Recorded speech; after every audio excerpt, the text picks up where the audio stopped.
Hey guys, welcome to Digital Tech Studio. In this tutorial, I'm going to share how to use the iPhone mirroring on Mac.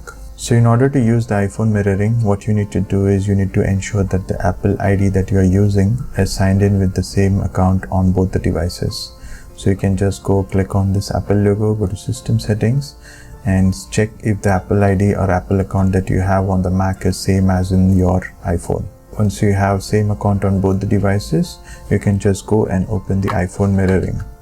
So I'm using the Spotlight search and here it is asking me to lock my phone. So I will just go and lock my phone and it will open up the options where I need to connect with my iPhone. So I will just go connect. It is giving me the wizard where I need to just go and continue.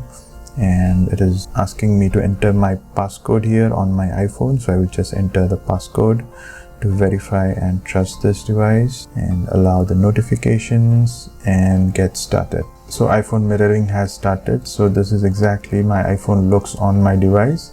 So these are all the applications that are currently installed on my iPhone. So I can just go open some of the applications, settings, and if I want to go to the home screen, I can click on this home screen icon. If I want to go to app switcher, I can just click on this app switcher, which will automatically help in switching my apps. And similarly, you have these options on the view where you can switch to home screen, app switcher, spotlight search, and it will open the spotlight search.